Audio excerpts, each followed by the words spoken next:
One of the most exciting chapters in the history of Cahir is the period of the Land War. In 1879, Michael Davitt formed the Land League in Mayo to campaign for fair rent, free sale and fixity of tenure for Irish tenant farmers. They would defend tenants against eviction and boycott those who took over the holdings of evicted farmers. Same year in Cahir, 5,000 farmers had met on the square and demanded a remission of a half year's rent. So in 1881, on the 25th of September, when the Land League was to be established in Cahir, 12,000 people gathered on the square, and any newspaper reports say that this estimate of the crowd is not excessive,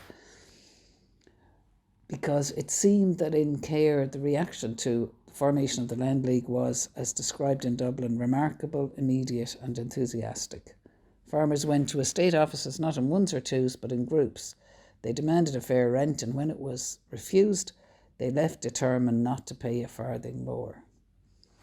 And they were hoping to get a reduction in rent from Lady Margaret Charters. She was an absentee landlord with 16,616 acres in South Tipperary.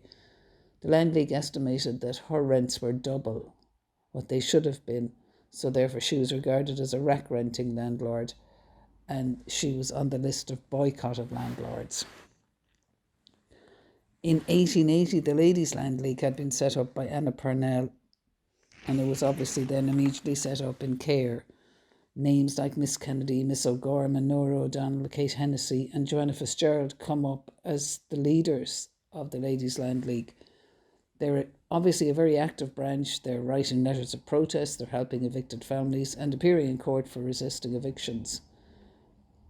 It got to the stage that Father Mooney, who was the local president of the Land League, made a speech, and he began by saying, "The day has come when a speaker from a political platform can address the audience and say, 'Ladies and gentlemen,' because Cahir women have become an essential part of the movement." Then amidst all the turmoil of the time, obviously women and children must have suffered. There are many evictions, and we have accounts of families with 10 or 12 children being evicted. One example of this is the eviction of the O'Brien family, and Judith O'Brien's son gives a harrowing account of the family's eviction. He wrote, "The house was cleared out, and whatever children were there were led out into the yard, and then the bailiffs went in and pulled down the roof, and when my mother saw what was being done, and the timbers cracking about her ears, she fell into a weakness. The agent then withdrew the men from the house when he saw my mother faint, and he let my father stay there. We lived in the barn, then we made a kind of hut under the chimney, and they lived in that hut for 5 years." We can see evidence of the bravery of Cahir women during the time, the court cases that they attended where they were charged with unlawful assembly at evictions. And there are great examples of spirited women like Margaret Welch, who took Lady Margaret to court for selling bad seed, resulting in bad harvests.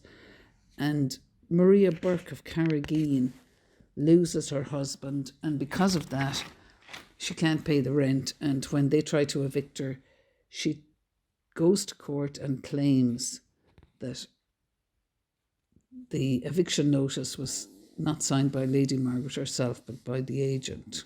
Now, this was all over 2 acres.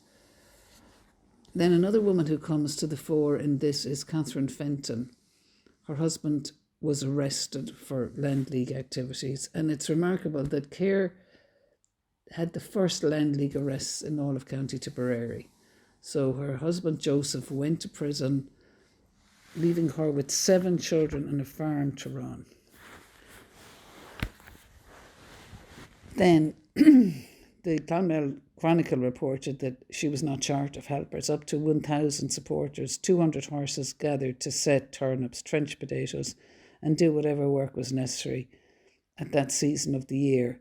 So it must have been astounding to see the procession of horses and carts laden with ploughs and harrows and seed sowing machines and pitchforks and spades and shovels and farming implements going out the Cloheen Road to go to Catherine Fenton's farm.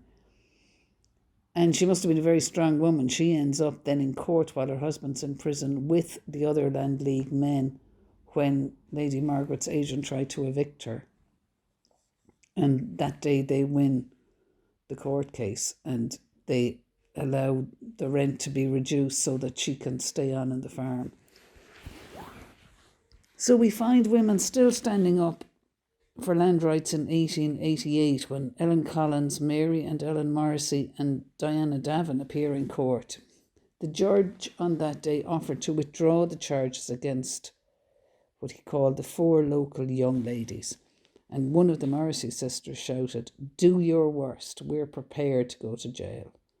So we put this on our plaque to testify to the great women of Cahir Ladies Land League. Thank you.